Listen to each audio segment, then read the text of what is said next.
Boa noite. O tema de hoje, ele trata da liberdade de consciência.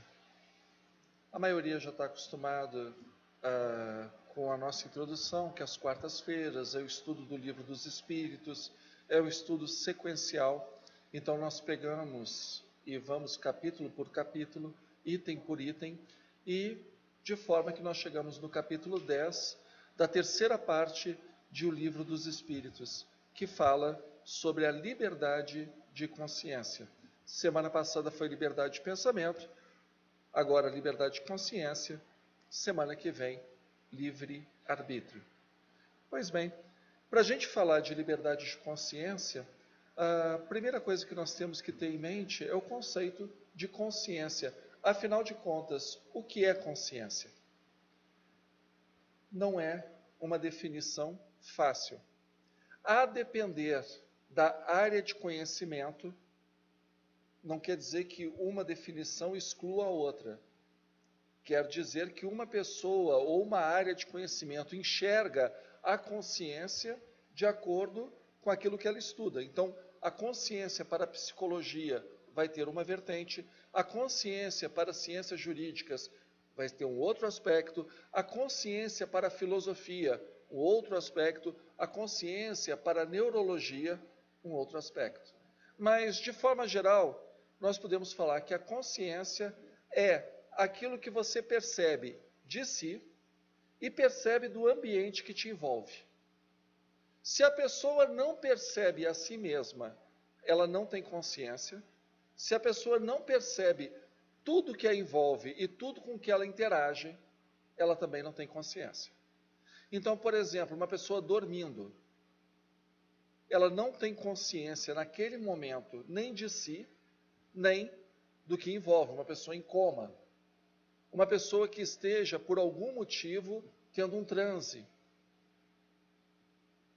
Quando nós falamos em consciência, é essa capacidade de nós interagirmos em relação a nós, consciência de nós mesmos.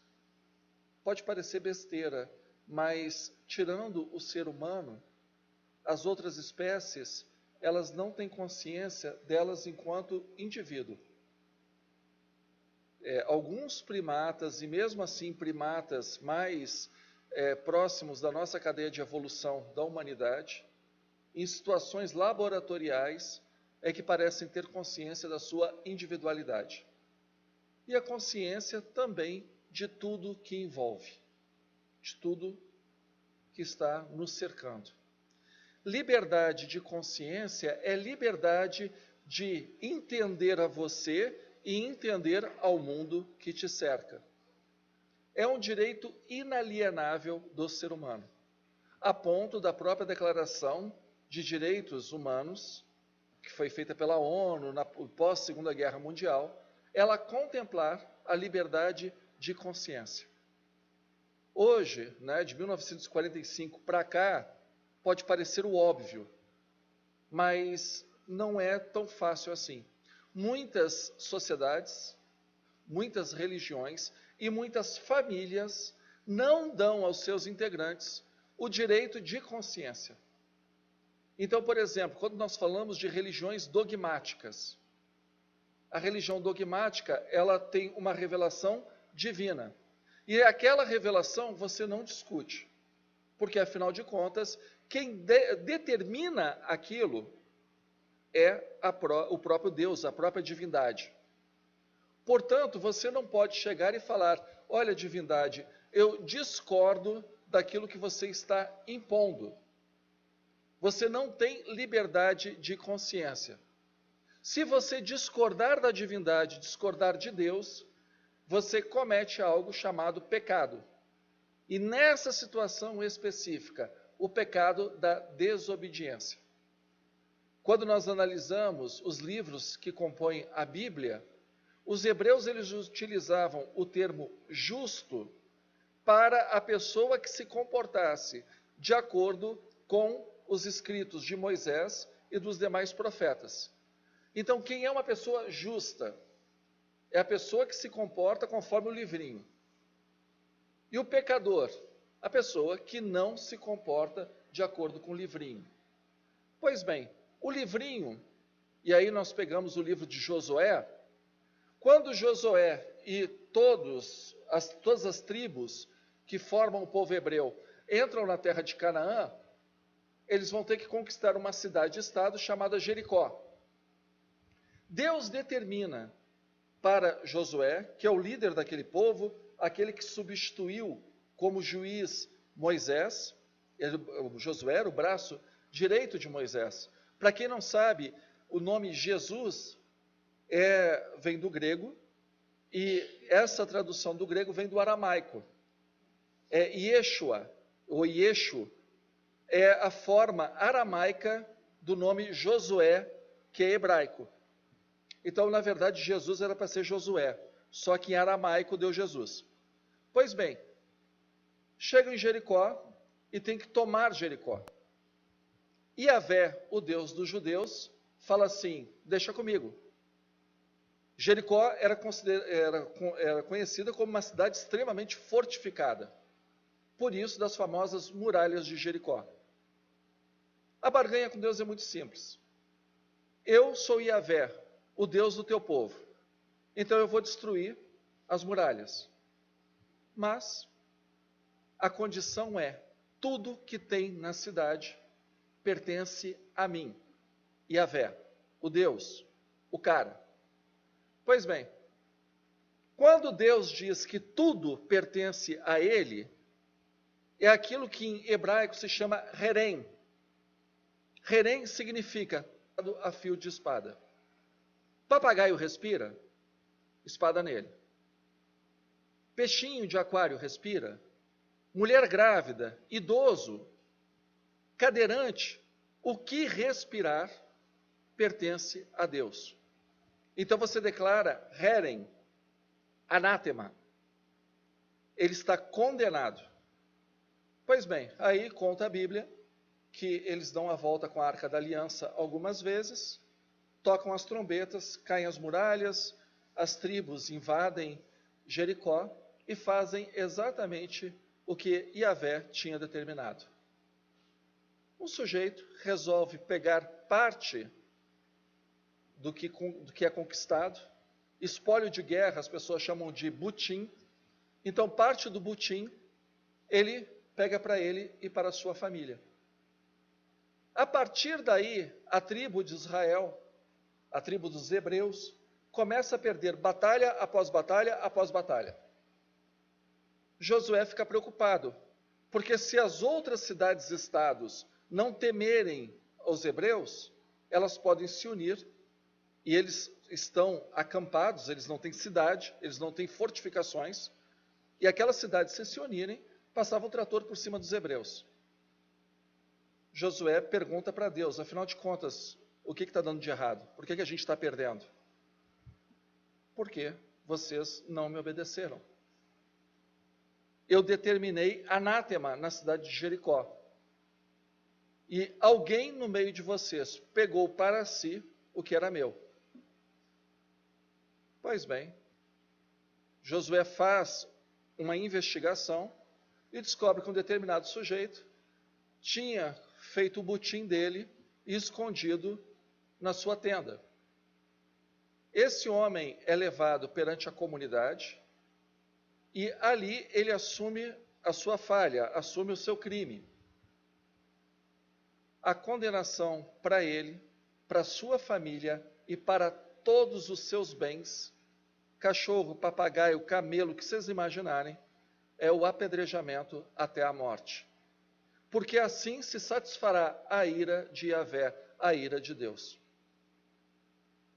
Então, liberdade de consciência é algo relativamente novo, a ponto de ser condenado, por exemplo, no Concílio do Vaticano I. Não é para ter liberdade de consciência. É para seguir a doutrina da igreja, ponto final. Não são só as igrejas que fazem isso. Universidades, partidos políticos, seitas também adoram fazer isso. Nós temos aqui um programa, é para seguir o programa. E se eu não aceitar? Você está fora.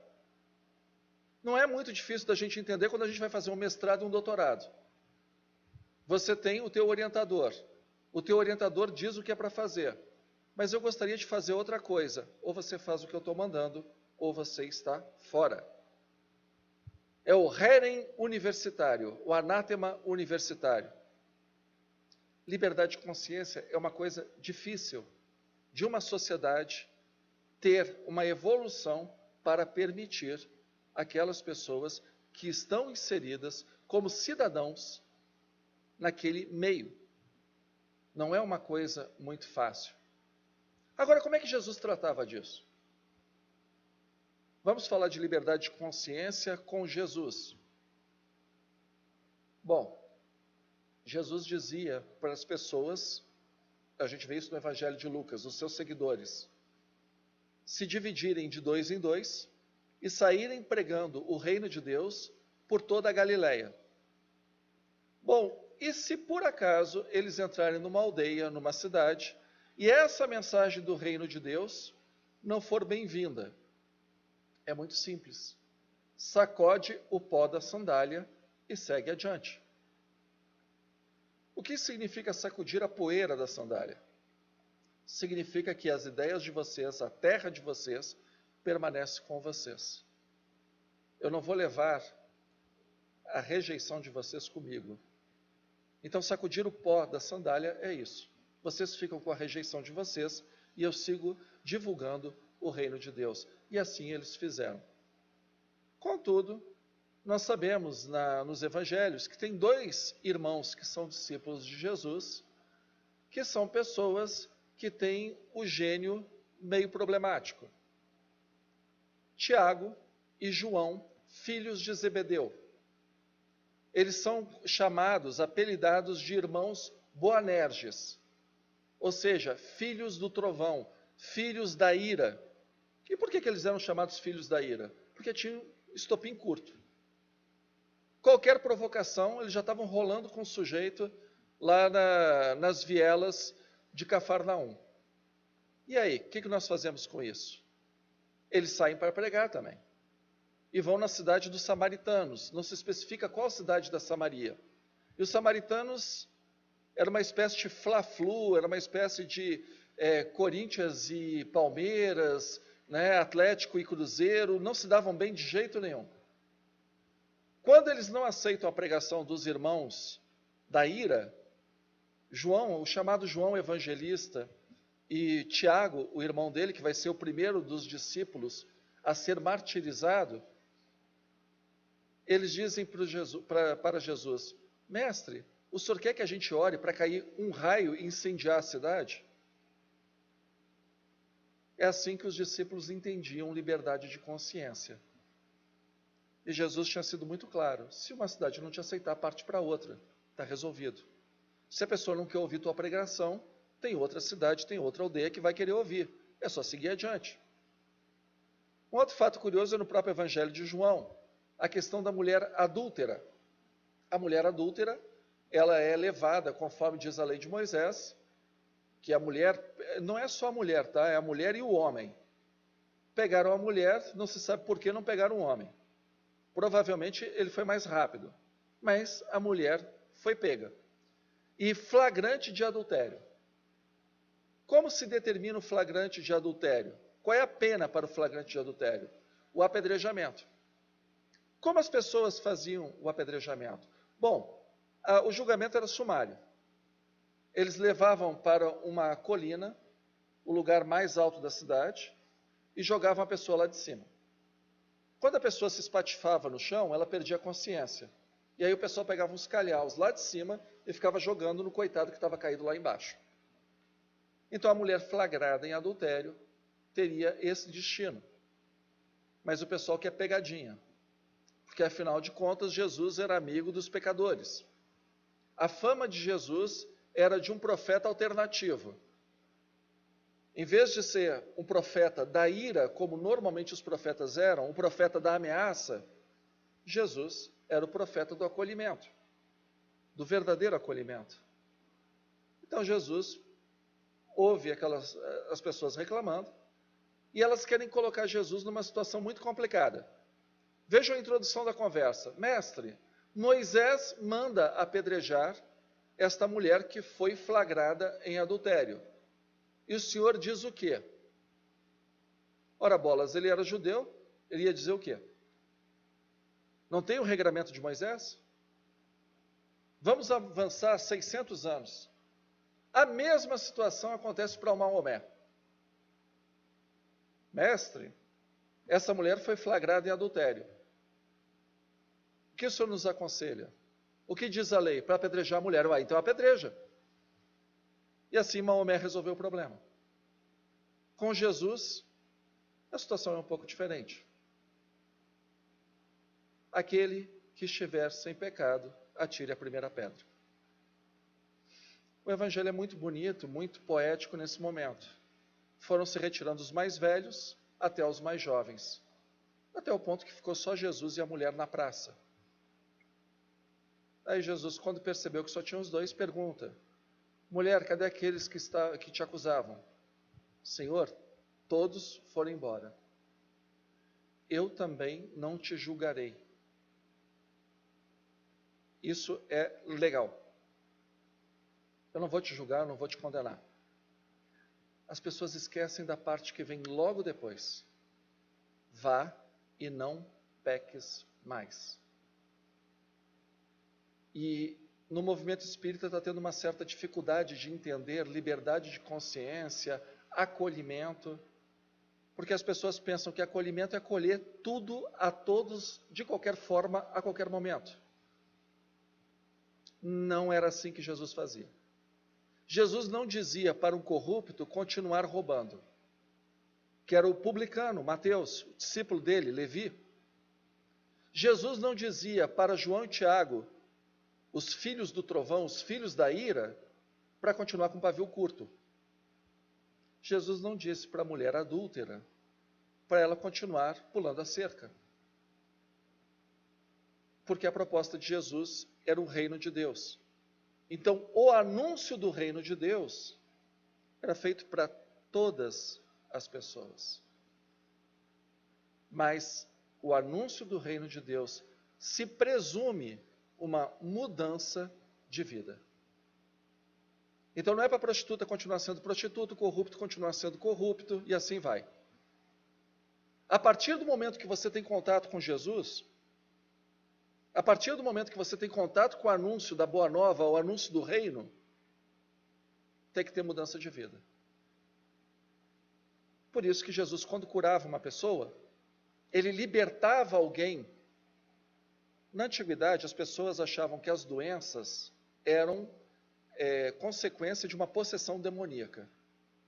Então, qualquer coisa que acontecesse na vida do caboclo é porque o capeta estava envolvido. Havia pecado. Sempre tem a questão do pecado. E havia punição. E quem é que aplicava a punição? Era Deus? Não, Deus é um cara legal. Quem aplica a punição é o acusador. Acusador é Satanás. Satã, aquele que acusa, aquele que faz a armadilha.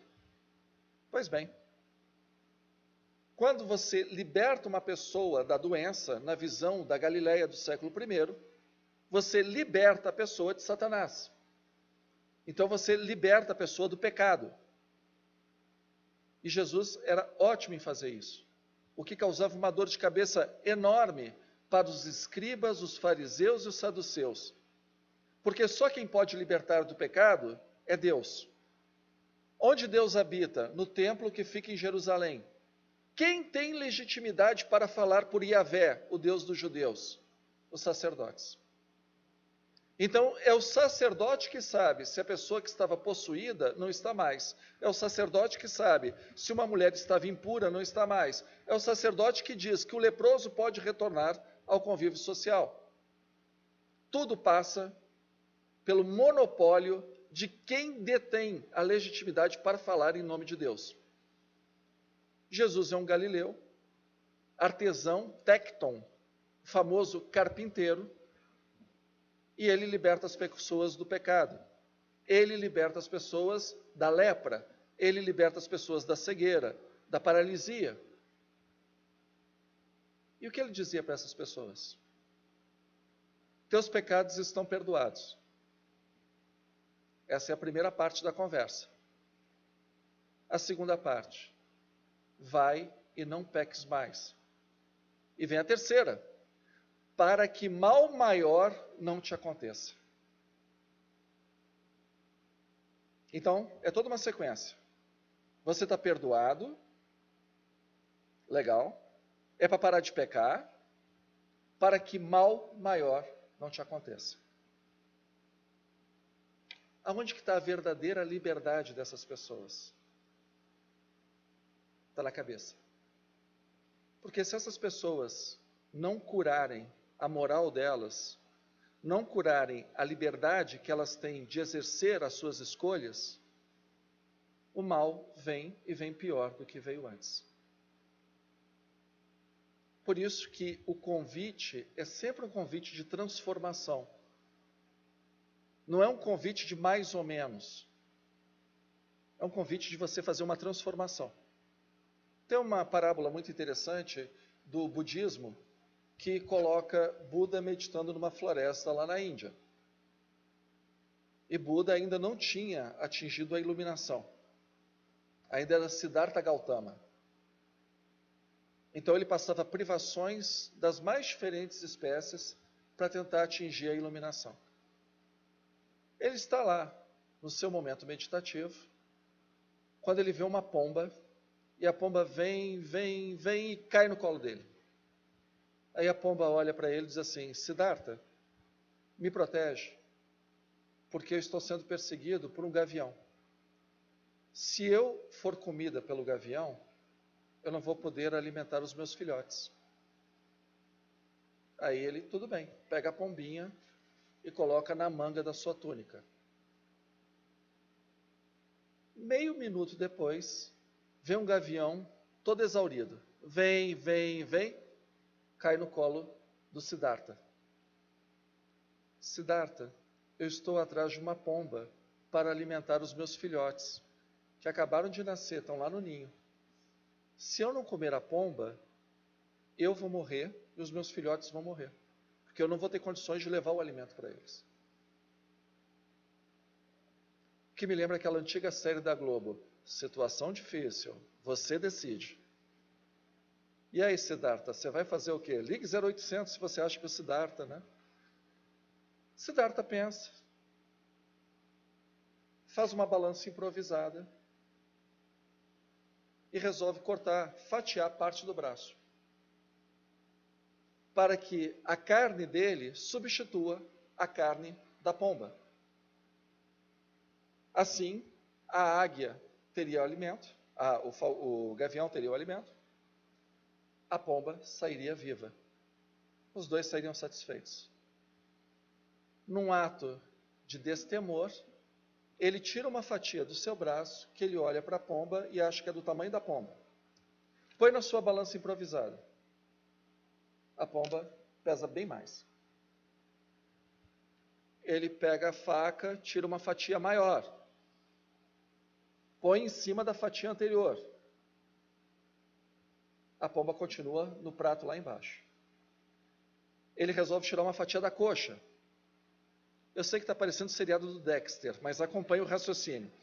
Ele tira uma fatia da coxa e coloca de novo na balança. A pomba continua lá embaixo. Ele, desesperado, ele pula na balança. Aí os pratos se equilibram. A pomba e ele pesam a mesma coisa. Quando ele olha para isso, o gavião se transforma no deus Vishnu e diz para ele: entendeu, Siddhartha, como se alcança a iluminação?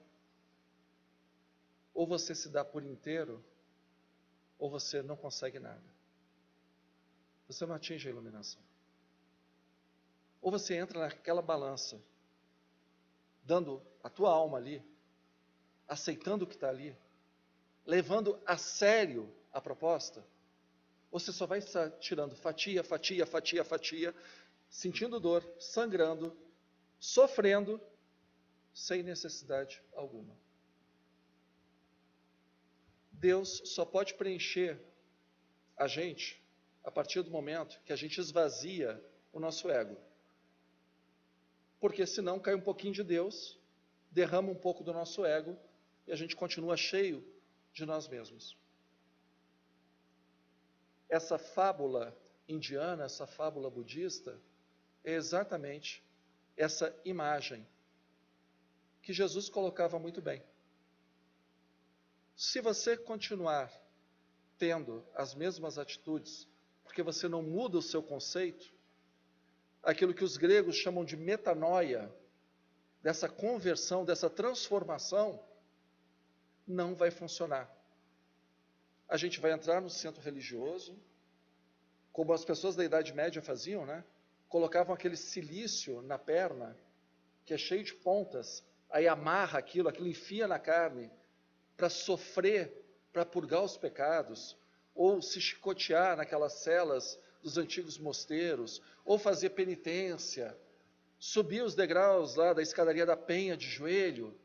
Se você não mudou a sua forma de ver o mundo, não mudou as suas atitudes, você está tirando fatia por fatia por fatia, está sofrendo e não atingiu a iluminação. Não basta ter liberdade de consciência. A questão é, o que nós vamos fazer com essa liberdade? Porque ninguém vai entrar na cabeça da gente. Qual é a definição que o Espiritismo pode dar de consciência? De uma maneira muito simples. A consciência é o WhatsApp que você tem com Deus. Você quer saber como Deus se comunica com você? Eu não estou falando de espírito superior, não. Eu não estou falando de espírito angélico, espírito puro. É Deus, não é espírito. Deus. Como Deus se comunica com as suas criaturas? Como Ele passa o WhatsApp dele?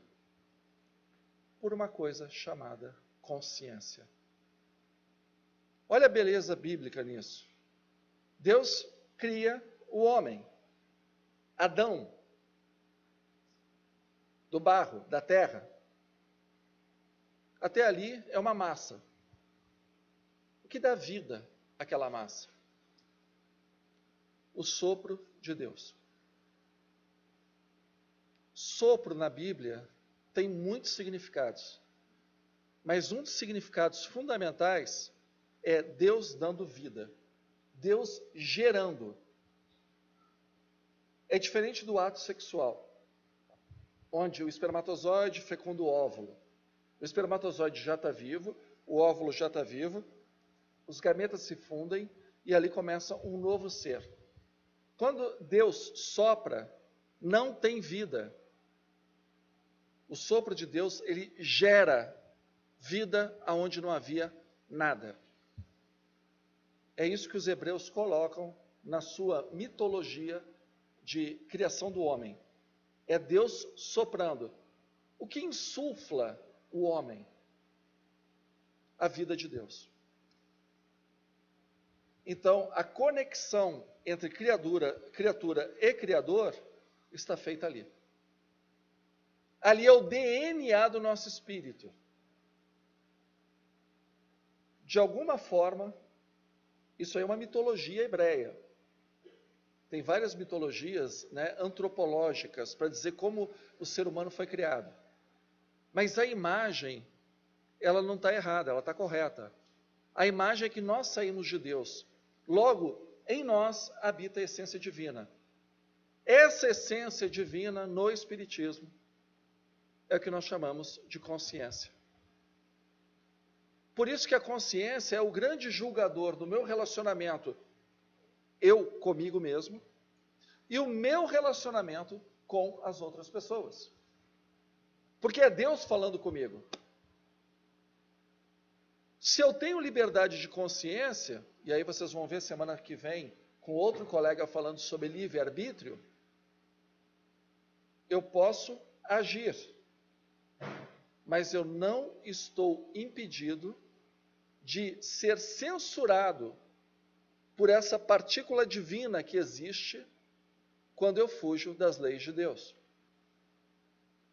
Toda essa terceira parte de O Livro dos Espíritos, ela tem algo que é fantástico quando a gente para pensar. A terceira parte se chama das leis morais. Leis morais no Espiritismo é o equivalente para o espírito daquilo que na matéria nós chamamos das leis naturais. Então, nós temos a genética na biologia. É uma lei da natureza. Nós temos, por exemplo, na astronomia, as leis. A gravidade universal, força forte, força fraca, é uma lei. Nós temos a lei da gravidade, é uma lei. Para os espíritos, as leis dadas por Deus para a nossa consciência, elas são tão impactantes quanto a gravidade é se a gente pular da janela. É tão impactante como é a genética. Então, a lei de reprodução, a lei do trabalho, a lei de amor, justiça e caridade, a lei de igualdade, todas as leis que são condensadas nessa terceira parte do Livro dos Espíritos, elas têm uma importância para o espírito tão forte quanto a lei da gravidade, quanto a lei da genética, quanto as atrações químicas. Então a gente não está brincando de ser bom. Existe Deus. Se tem Deus, tem alguém que manda. Só tem uma forma de você relativizar certo e errado. É você falar assim, ó, Deus não existe. Aí se Deus não existe, está liberado. Se Deus existe, existe a forma dele determinar os rumos da sua criação. O que se aproxima dessa forma, a gente chama de bem. O que vai contra essa forma, ou se afasta dela, nós chamamos de mal. Bem e mal não são relativos. Para uma visão que coloca Deus como centro das relações, você não tem bem e mal relativo. O bem sempre foi bem, o mal sempre foi mal. A forma de ver é que muda com as épocas, com as latitudes, com as sociedades, com as culturas. Deus não mudou. Muda a forma de ver. Então, naquele exemplo de Jericó, do anátema, não pode ter sido Deus que disse aquilo. E para que vocês fiquem tranquilos em relação a isso, os achados arqueológicos em Jericó comprovam que sim, houve um grande incêndio em Jericó, mas que não existe nenhuma prova de que houve uma invasão militar no período atribuído a Josué. Jericó parece que caiu 2 séculos antes por uma revolta dos próprios habitantes de Jericó, que não aguentavam mais serem usurpados pelos seus reis. Então, eles se revoltam, eles destroem Jericó e vão habitar nas montanhas.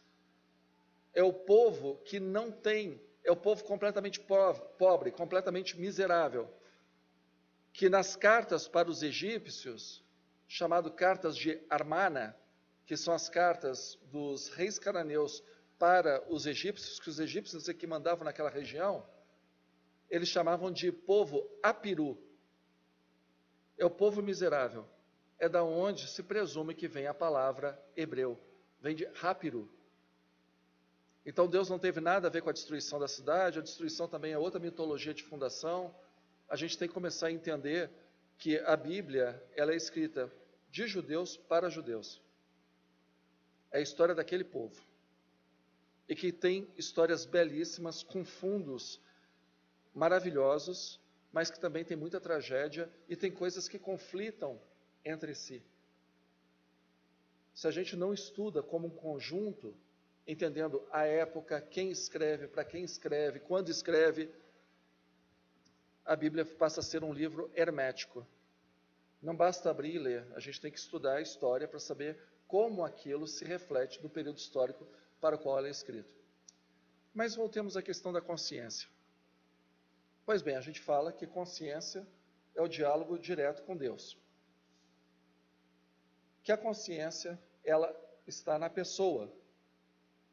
Então, ninguém é capaz de abrir a nossa alma para saber exatamente o que nós pensamos, o que nós queremos, o que nós desejamos. Pelo menos não entre os encarnados. Ok. Então, a partir daí, toda a ideia tem que ser respeitada, já que a gente está falando de liberdade de consciência. Toda a ideia merece existir. Houve uma época que existiu uma ideia, e essa ideia ajudou um povo a sair da miséria.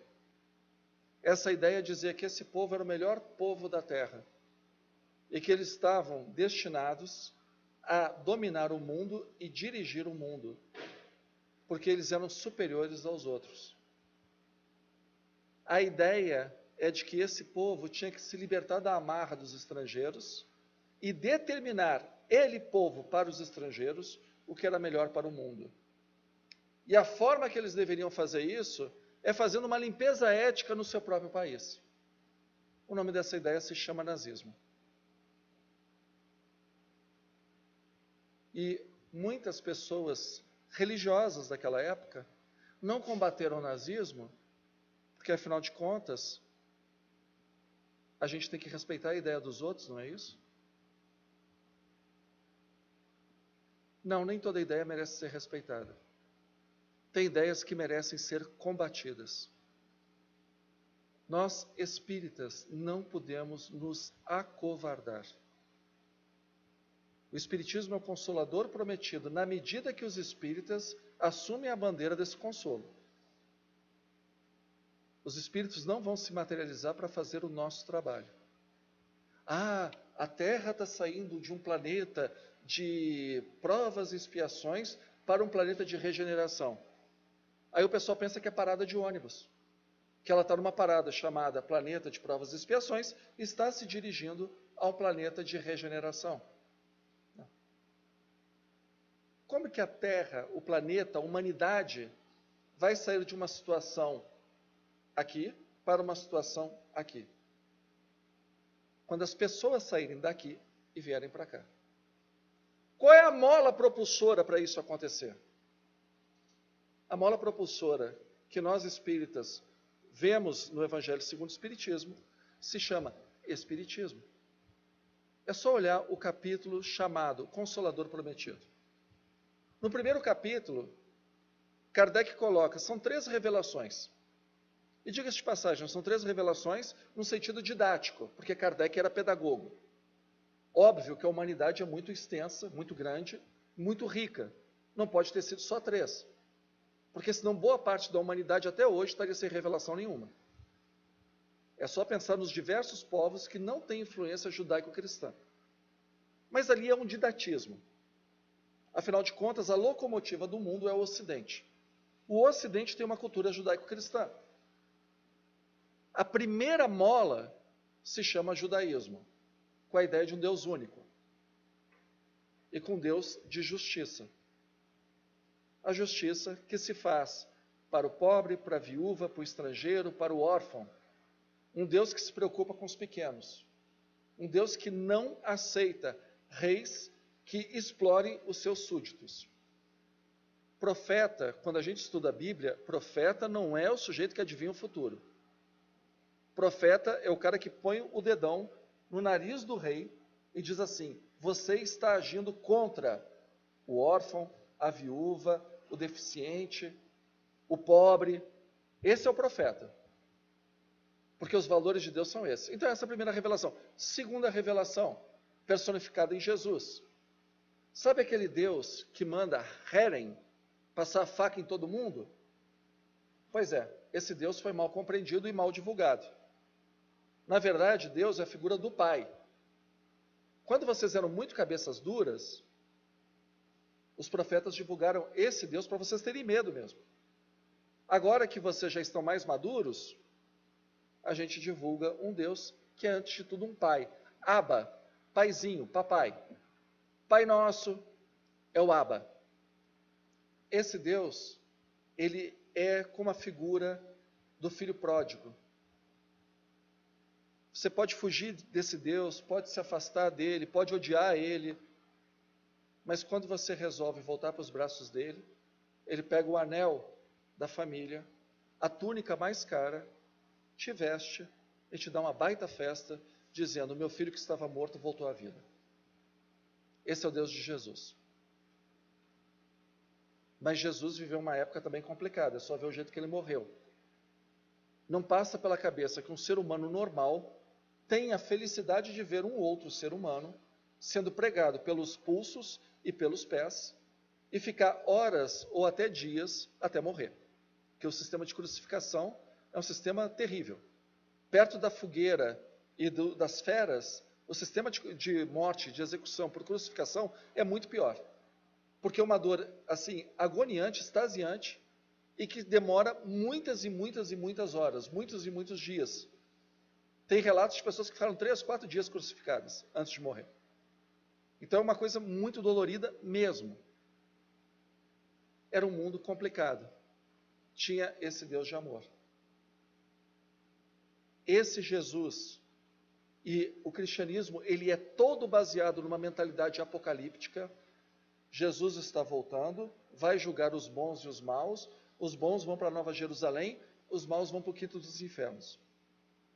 Essa visão foi fundamental durante uma boa parte da civilização, porque pôs freio. É só imaginar como as pessoas viviam na Idade Média. A Igreja Católica colocava freios, em feriado santo não tem guerra. Porque é interessante, né? Os senhores feudais, eles não gostavam de produzir alimento, eles gostavam de invadir o castelo do outro e tomar o alimento do outro. Quem botava freio nesses caras era a Igreja Católica. Mas a Igreja Católica só botava freio. Após o Iluminismo, as pessoas começam a se questionar. Por que tem sofrimento? Afinal de contas, como funciona o universo? E veja que interessante a liberdade de consciência. Galileu Galilei é obrigado a renunciar à sua visão do heliocentrismo. Aí tem uma historieta que ele chega em Roma, numa catedral, e ele tem que se apresentar ao altar para renunciar à sua convicção de que a Terra é que gira em torno do Sol e não o contrário. Ele tem que renunciar a essa ideia. Aí ele fala: eu renuncio à ideia de que a Terra gira em torno do Sol. Aí ele fala baixinho: mas que gira, gira. Isso é liberdade de consciência. Isso ninguém tira da cabeça do sujeito. Por isso que a consciência tem que ser esclarecida. E depois temos o Espiritismo. Dentro dessa série didática, vem como a terceira revelação. O Espiritismo vem num momento fundamental, porque logo após o Espiritismo, nós vamos ter os maiores intelectuais da Terra sendo materialistas, nihilistas, ateístas. E defendendo sistemas sociais onde qualquer forma de religiosa, qualquer forma de crença vai ser combatida. O Estado toma o lugar de Deus. Ou o capital toma o lugar de Deus.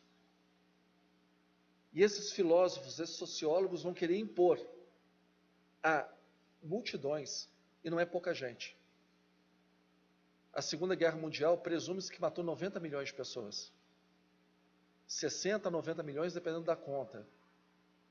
Só de judeus mortos pelo nazismo, o cálculo é de 6 milhões. O regime soviético, Lenin, Stalin, foi alguma coisa em torno de 60 milhões. Mao Tse-tung, mais 70. Porque não acreditavam em Deus, não acreditavam no direito da pessoa pensar como indivíduo e não pensar de acordo com a cartilha do Estado. E aí vem o Espiritismo. O Espiritismo que nos diz: você tem o WhatsApp de Deus. O WhatsApp que você tem com Deus é a sua consciência. Mas não é só, nós não somos uma religião proselitista. Sai distribuindo santinho na rua, converta-se ao Espiritismo, venha para cá antes que o mundo acabe. O Espiritismo não é proselitista. Mas o Espiritismo não é covarde. Qual é a sua religião? Ah, eu acredito numa energia, numa força maior, numa coisa assim. Para aí, mas toda quarta-feira tu está tomando passe lá na comunhão, que história é essa? É interessante, né? Você é cristão? Sou cristão. Na época de Jesus, um pouco depois, as pessoas também faziam essa pergunta. Você é cristão? Sou. Olha, então deixa eu te explicar. Aqui tem a estátua do imperador e uma pira. Ali tem o circo com os leões. Se você é cristão mesmo, é só seguir aqui para a esquerda e você já vai para a arena com os leões. Se você mudar de ideia, é só pegar um pouquinho de incenso, vinho, colocar na pira e adorar o imperador como Deus. E aí, o que vai ser? O senhor prefere vinho ou incenso? Graças a essas pessoas que não abriram mão das suas consciências, é que hoje a gente pode estar falando a respeito dos evangelhos, a respeito da Bíblia, até a respeito do Espiritismo. Para quem não sabe, o imperador Diocleciano, por volta do século IV, foi o imperador anterior a Constantino. Ele estava tão preocupado com a questão do cristianismo enfraquecer as bases da civilização romana, que ele obrigou a queimar todos os livros cristãos. Todos. E as pessoas eram torturadas e queimadas vivas ou entregues às feras se as pessoas soubessem que ela fazia parte de uma comunidade cristã e ela não dizia aonde estavam os livros sagrados daquela comunidade.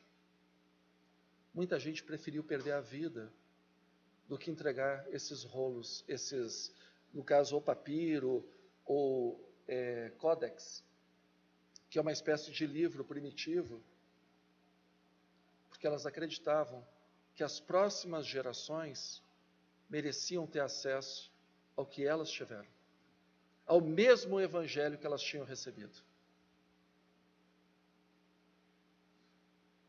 Tem ideias que merecem ser combatidas. Tem visões que massacram as pessoas, não elevam. Centro espírita não é a casa da mãe Joana. Isso aí tem me chocado muito ver em rede social, na internet, as pessoas colocarem, porque o espiritismo não tem bem, não tem mal. Onde é que essa pessoa tirou essa ideia? Que não tem certo e errado no espiritismo. Livro dos Espíritos. Tem uma parte chamada o bem e o mal, para quem tem dúvida. Da onde as pessoas tiraram que nós não temos regras, que nós não vamos responder pelas nossas atitudes, pelas nossas crenças. Onde as pessoas tiraram isso? Ali fora tem uma placa muito curiosa que diz assim: use vestimentas apropriadas para uma casa religiosa. Já viram isso lá fora? Roupa apropriada, gente, é a mesma roupa que você usaria para entrar numa igreja. É a mesma roupa que você usaria para ir num templo batista, budista. Você faria isso de bermuda lá? Você teria coragem de entrar num centro, numa igreja evangélica, com roupinha de ginástica? Por que aqui virou a casa da mãe Joana? Aonde que está escrito isso? Isso aqui é um centro espírita, é um centro religioso, merece respeito. E respeito quem dá são os espíritas. Porque senão, a gente não vai entender aquela parte do vai, não peques mais, para que mal maior não te aconteça. A gente vai tomar passe, sair daqui, e nada vai diferenciar, nada vai melhorar. Vai ser tudo do mesmo jeito. Porque não mudou aqui. Metanoia. Transformação, mudança. Senão, nunca a gente vai sair de planeta de provas e expiações para planeta de regeneração. Talvez seja por isso, dona Yolanda, que eu tenha tão poucas curtidas quando me coloco como espírita de Facebook. Porque a espírita de Facebook é ótima, né? A espírita de YouTube é ótima. Eles só falam o que as pessoas querem ouvir. Eu fico pensando, e se a pessoa morre amanhã? ela vai chegar do outro lado e vai dizer o quê? Quando perguntarem o que você fez das pessoas que eu te dei. O que você fez desses microfones? O que a gente fez da nossa família? O que a gente fez do nosso emprego? Desse país abençoado que nos abriga? O que a gente fez? Liberdade de consciência é uma coisa maravilhosa, mas existem as responsabilidades. Nosso planeta só vai sair da condição de sofrimento para uma condição de regeneração se a gente abraçar essa tarefa. Se não, principalmente o Brasil, né? Brasil, coração do mundo, pátria do Evangelho. Se nós brasileiros não fizermos a nossa parte, vai ser pátria do futebol e olhe lá, depois de 7-1, olhe lá. Não quero deixar o clima carregado, mas gostaria de deixar a reflexão. Nós temos uma religião de liberdade, nós temos uma doutrina de amor, mas só vai funcionar se a gente operar isso com responsabilidade. Como que a gente vai saber disso? Com o WhatsApp que Deus nos deu, chamado consciência. Deixo a reflexão para todos, uma ótima noite.